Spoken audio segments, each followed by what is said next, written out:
Hello friends, आज को class में हम डिस्कस गर्छौँ बिल्डिङ टेक्नोलोजीको च्याप्टर 4 जुन चाहिँ रहेछ स्टेयरकेसको बारेमा। तपाईलाई थाहा नै होला स्टेयरकेस हामी जेनरली बुझ्छौँ सिडी भनेर। अब यहाँ हेरौँ सिडी स्टेयरलाई हामी कसरी डिफाइन गर्ने, स्टेयरकेस कसलाई भन्यो भनेर। The stair may be defined as the sequence of steps which is provided to afford the means of ascent and descent between the floor or landing.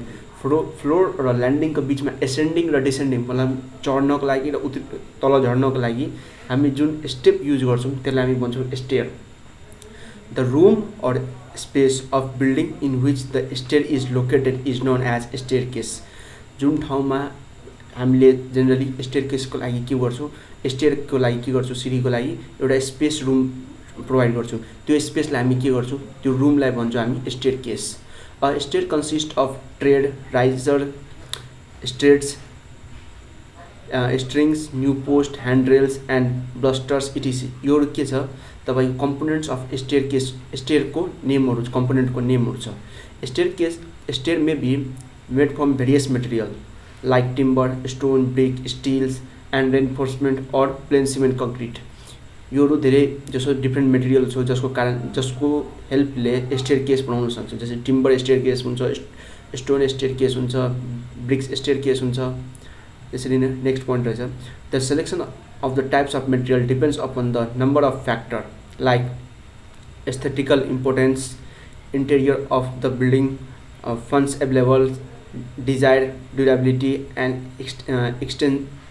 एक्सपेन्डेड fire resistance quality etc. यो के हो, हामीले staircase design गर्ने टाइममा number of धेरै फ्याक्टर्सहरूलाई consider गरेर staircase design गर्छौँ। जसरी कि बजेट कति छ भनेर, कस्तो डिजाइन चाहियो, कस्तो लुक चाहियो, फायर प्रुफ चाहियो कि चाहिएन भनेर यिनीहरूलाई कन्सिडर गरेर हामी के गर्छौँ, एउटा राम्रो स्टेयरकेस डिजाइन गर्छौँ। त्यसरी नै हाम्रो नेक्स्ट टपिक रहेछ elements of staircase.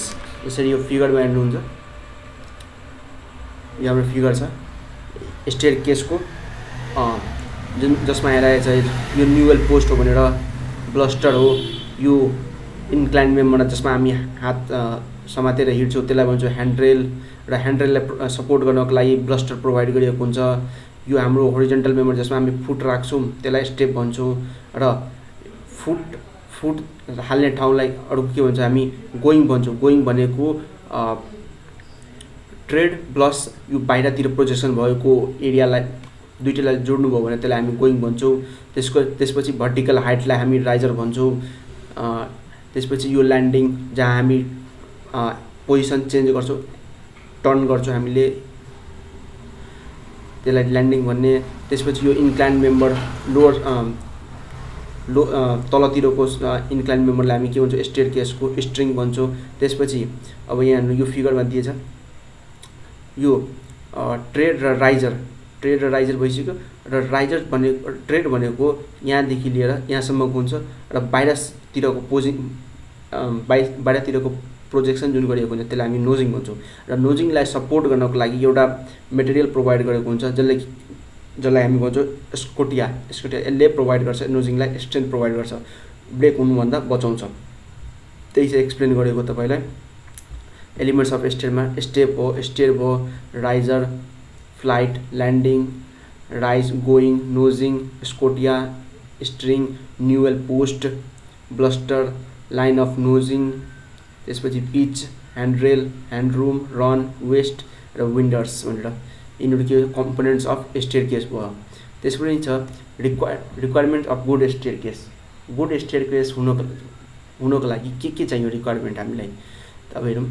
A well planned and designed stairs should provide an easy, quick, safe mode of communication between the various floor. एउटा राम्रो स्टेयरकेसले हामीलाई के प्रोभाइड गर्छ, क्विक छिटो चढ्नको लागि, सेफली चढ्नको लागि र सजिलो तरिकाले चढ्नको लागि हामीले स्टेयरकेस प्रोभाइड गर्छ एउटा लेभलदेखि अर्को लेभलसम्म। त्यसपछि the general requirement of good staircase may be divided into different category describe. यो फ्लोइङ क्याटेगोरी छ जसमा के गर्छ, गुड स्टेयरकेस हुनको लागि यो क्याटेगोरी चाहिँ मा डिपेन्ड हुन्छ। जसरी पहिला लोकेसन रहेछ, staircase should be located that the sufficient light and ventilation is ensured. If possible, it should be located at the central part of the building so that it is easier it is easily accessible from every corner. Generally स्टेयरको location generally बिल्डिङको सेन्टरमा राखिन्छ, जसले के गर्दा जुनसुकै एरियाबाट त्यो स्टेयरकेसमा पुग्नु स्टेयरनिर पुग्नको लागि के हुन्छ, सजिलो हुन्छ र सर्ट डिस्टेन्स त्यसले ट्राभल गर्नुपर्छ। अर्को त्यो लोकेसन के हुनु पर्यो, अर्को त्यहाँ लाइट आउने खाले हुनु पर्यो, भेन्टिलेसन हाल्ने खाले हुनु पर्यो, जसको कारणले स्टेयरकेसमा हामीले लाइटको इफिसियन्सी नहोस् भनेर त्यस्तो ठाउँमा हामी के गर्छौँ, स्टेयरकेसको लोकेसन सिलेक्ट गर्छौँ। अर्को रहेछ width of staircase. Width of stair varies with the situation and purpose for which it is provided.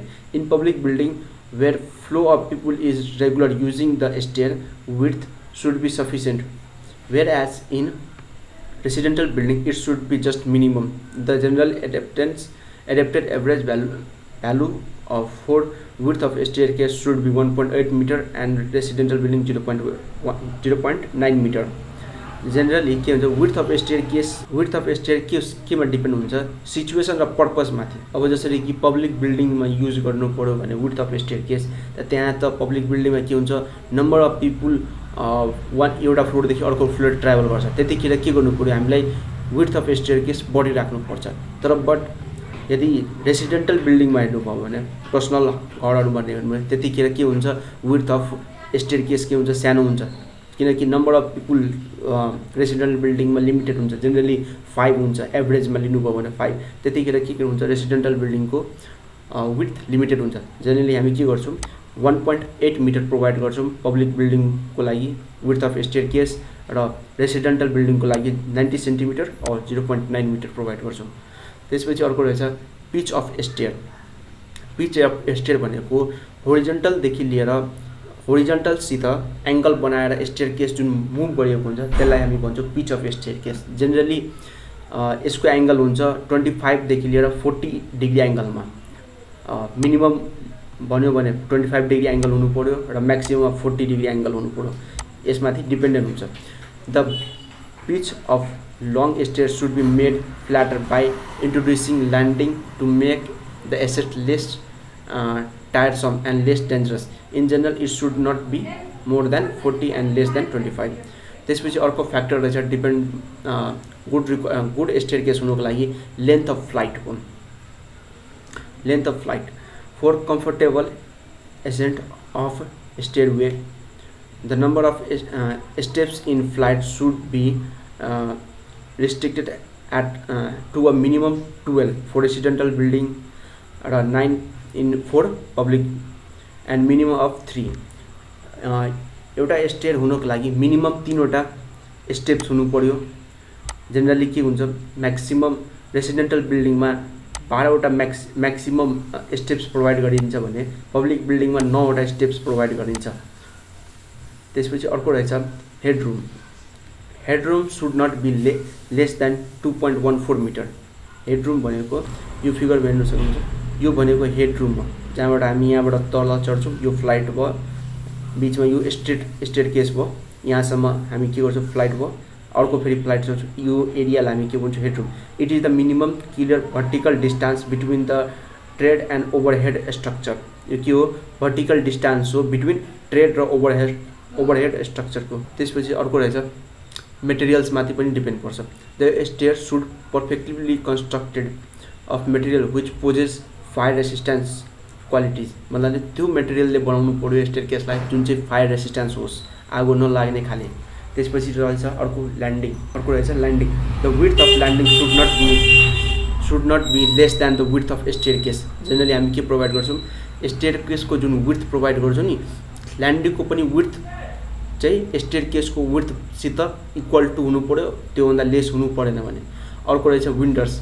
The introduction of windows in stairs should be avoided as far as possible. They are dangerous, difficult to carpet, involves extra expenses and unsuitability for public building. It is unavoidable. It should be provided at lower end of flight for turning stair by 90 degree. 3 winders steps and 4 turning stairs 180 degree 6 winder steps should be used. यो generally provide गरिन्छ जतिखेर हामी के गर्छौँ turning गर्छौँ 90 degree, त्यतिखेर हामी के गर्छौँ विन्डर्स प्रोभाइड गर्छौँ। यो जेनरली एभोइड गर्नु स्टेयरकेसमा एभोइड गर्नु नै बेटर हुन्छ।